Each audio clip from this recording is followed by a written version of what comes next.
Го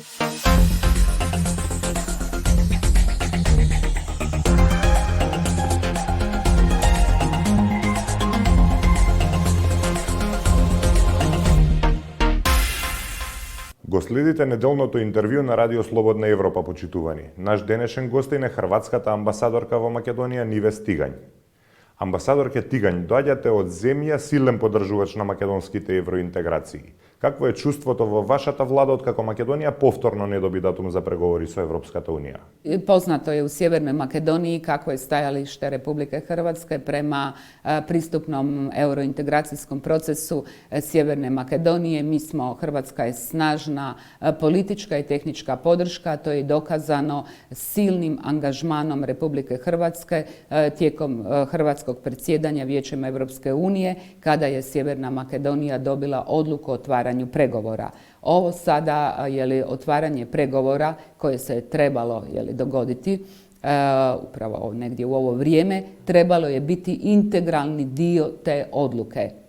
Nažalost, naša stremljenja i naše želje su i naš interes da je Sjeverna Makedonija nastavila pristupnim procesom, jer Hrvatska ima generalno stav da svaka zemlja ide svojom dinamikom i da svaka zemlja ide prema svojim vlastitim postignućima i okolnostima i zaista nam je žao. Znači, mislim da ne trebamo govoriti posebno koliko je naša želja, imajući na umu da je Hrvatska zaista za vrijeme svog predsjedanja koje je imala kao instrument komunikacije sa ostalim državama članicama i dobila i postigla konsenzus svih država članica oko odluke o otvaranju pregovora, unatoč tada izbijanju pandemijske krize s kojom se suočio cijeli svijet i koja je nametnula neke druge prioritete, neka potpuno druge aspekte suradnje i tražila brze reakcije, brze odgovore, ali mi nismo odustali od tog cilja i ostvarili smo jedan od naših glavnih prioriteta. To dovoljno govori koliko nam je žao i koliko zaista želimo da Sjeverna Makedonija postigne dogovor sa Bugarskom i da se i ova blokada prebrodi u što kraćem roku. Како во Хрватска се гледа на бугарските барања за Македонија да ги почне преговорите? Pa vjerujemo u dijalog, potičemo dijalog, vjerujemo u kompromis. Sama Hrvatska je na svom pristupnom putu imala prepreke, znači vjerujemo u posvećenost ove vlade, nastavku dijaloga i da će dvije zemlje pronaći rješenje koje sigurno neće više biti prepreka niti uteg Sjevernoj Makedoniji prema njenom članstvu, odnosno nastavku pristupnog procesa. Има ли во Европската унија вистинска желба или само декларативни заложби за проширување со земјите од Западниот Балкан? И тука не зборувам за телата и органите на Европската унија, туку за сите земји членки поединечно. Mislim, politika proširenja Europske unije je nedvosmislena. Prvo podsjetit ću na Zagrebački summit davne 2000. godine, kada je definirana politika proširenja Europske unije sa zemljama jugoistoka Europe, kada je tada i mojoj zemlji i zemljama jugoistoka Europe otvorio europsku perspektivu. 20 godina nakon ponovno je održan Zagrebački summit i to tijekom hrvatskog predsjedanja na našu inicijativu i unatoč pandemijskoj krizi, tako da je tada potvrđena ta politika proširenja i što više predloženo je, Hrvatska je predložila, premijer Plenković je predložio da se održavaju česti redoviti sastanci svake 2 godine između država članica Europske unije i zemalja Zapadnog Balkana kako bi se zadržao fokus Europske unije na tim zemljama, a istovremeno održala europska perspektiva tih zemalja. Znači, samo ću vam reći najbolji dokaz, znači, pored toga što je ta politika proširenja je potvrđena od svih država članica, pa i odluka koju je dobila vaša zemlja, donijeta je konsenzusom svih država članica, a najnoviji, najbolji dokaz je što je Europska unija uključila zemlje jugoistoka Europe u europski odgovor na izazove COVID-19 krize. To je najbolji dokaz, potvrđuje koliko zapravo politika proširenja više nije želja niti to, nego je jednostavno potreba da sve zemlje s ovih prostora moraju surađivati, moraju imati zajednički odgovor i zajedničke mehanizme suradnje. Има ли идеи во Европската Унија за замена на процесот на проширување? Што мислите за идејата Македонија да се приклучи во Европската економска област или мини Шенгенот сепак е иднина на Западниот Балкан на среден рок? Pa znate šta, postoje naravno različite ideje, različite međunarodne inicijative i tako dalje, ali s obzirom da je Evropska unija jedna velika zajednica evropskih obitelji i koja sadrži apsolutno u koju ulazi zemlja kompletna, znači i politički i ekonomski, znači u cjelini, mislim da takvo članstvo u Evropskoj uniji nema alternativu. Како да се избегне растечкиот евроскептицизам во земјава по повторното неусвојување на преговарачката рамка? Vi ste stvarno sada, nažalost,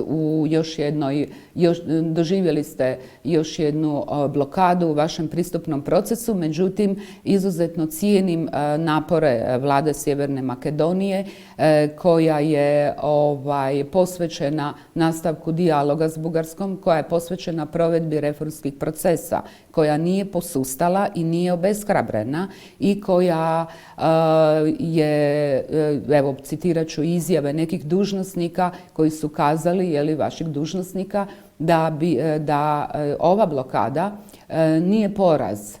I ne treba gledati se kao poraz. Stvarni poraz bi bio kad bi zemlja odustala od pristupnog procesa. Stoga i pozdravljam najave vaših dužnosnika, najviših dužnosnika vaše zemlje, koji su rekli da ovo vrijeme iščekivanja, odnosno dogovaranja sa Bugarskom oko konačnog postizanja kompromisa i otvaranja pregovora treba iskoristiti na najbolji mogući način kako bi se održala europska perspektiva, kako bi se izbjegla demotiviranost i administracije građana i kako bi zapravo i to kroz suradnju, bilateralnu suradnju sa svim državama članicama. To je najbolji primjer, znači da se zadrži, osnaži europski proces u zemlji, a istovremeno da sa svakom državom članicom postoji jedna redovita, intenzivnija komunikacija, da se jednostavno, reći ću prostim rječnikom, ne sjedi skrštenih ruku i ne čeka sada konačan dogovor s Bugarskom, nego da cijelo vrijeme zemlja nastavi dalje s reformskim procesima i dapače s intenziviranjem bilateralne suradnje sa svakom državom članicom. Tu bih spomenula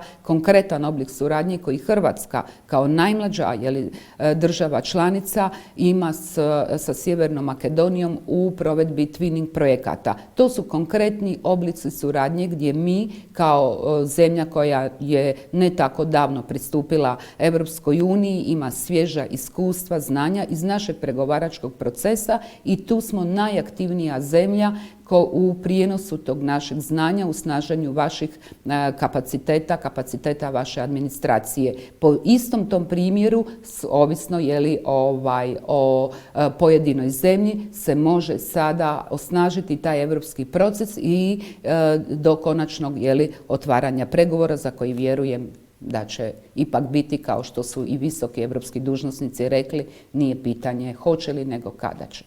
Амбасадорке, вие доаѓате од земја која што исто така требаше да реши многу сериозен проблем за да влезе во Европската Унија. Што би им препорачале на македонските власти? Како да се избегне фрустрацијата по повеќе од една деценија непочнување на преговорите со Европската Унија? Evo, kao što sam rekla, ustrajnost, upornost, evropski proces je trnovit put, vrlo zahtjevan i jako je bitno, bitniji je datum, bitniji je sadržaj tog procesa i nije, naravno, i Hrvatska sama imala vrlo zahtjevno i prepreku na svom putu bilateralnu i vrlo zahtjevan pregovarački proces. Bitno je imati jasan cilj i sve podrediti tom cilju. Ne odustati, biti ustrajan i raditi na tom. Sve ovo što sam rekla u prethodnom vašem pitanju. Мигрантскиот бран е проблем што го делат Македонија и Хрватска. Каква е соработката со македонските власти на ова поле? Hrvatska i Sjeverna Makedonija generalno imaju i odlične političke odnose, odlične bilateralne odnose bez otvorenih pitanja, a u tim odnosima svakako pridonosi, rekla bih, vrlo uspješna suradnja policija dviju država. Hrvatska je prva država članica Europske unije koja je iskazala spremnost u podršci policiji Sjeverne Makedonije u nadzoru južne granice s Grčkom i 2015. uputili smo naš kontingent kontinuirano do maja ove godine, koji je pružao podršku policiji Sjeverne Makedonije u borbi protiv ilegalnih migracija, nažalost zbog pandemijske krize i drugih izazova, novih prioriteta nametnutih COVID-19 krizom. Naša policija više nije na južnoj granici s Grčkom, međutim Hrvatska je jako zainteresirana da Sjeverna Makedonija zaključi statusni sporazum sa Frontexom. Tu ih podržavamo i smatramo da je to jedan širi mehanizam kontrole i širi mehanizam podrške policiji Sjeverne Makedonije u upravljanju migrantskom krizom. Хрватска е еден од најзначајните трговски партнери на Македонија. Трговската размена за 10 месеци е 150 милиони евра годинава.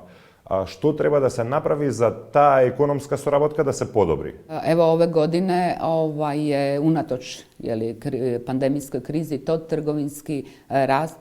trgovinska razmjena bilježi rast čak 18%, ali svakako to još uvijek nije dovoljno, a posebno imajući na umu da dvije zemlje zaista nemaju nikakve političke prepreke, da je Sjeverna Makedonija, znači Hrvatsko neposredno susjedstvo, znači blizina, kopnena granica i tako da bi htjela svakako i interes je Republike Hrvatske da i trend odličnih političkih odnosa kakve imaju dvije zemlje trebao bi pratiti i gospodarski i trebala bi pratiti i gospodarska suradnja.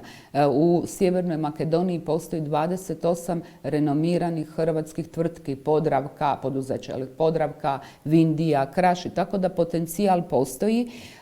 Na inicijativu Hrvatskog veleposlanstva nedavno je osnovan Hrvatski poslovni klub, znači svih tih 28 hrvatskih tvrtki je objedinjeno, institucionalizirali smo hrvatski gospodarski subjekt ovdje kako bi olakšali komunikaciju i sa predstavnicima domaćih institucija, ali i sa gospodarskim subjektima u Sjevernoj Makedoniji. I spomenula bih ovdje da je predsjednik Pendarovski trebao ići u službeni posjet Zagrebu, nažalost odgođen zbog pandemijske krize, a u okviru tog posjeta bilo je predviđeno da se održi B2B forum. Prvi put, znači to dovoljno govori koliko su dužnosnici obje zemlje svjesne da se i gospodarska suradnja podigne na razinu koja priliči dvijema prijateljskim zemljama. Ви благодарам на издвоеното време. Hvala lijepo. Тоа беше се во неделното интервју на Радио Слободна Европа, почитувани. До гледање.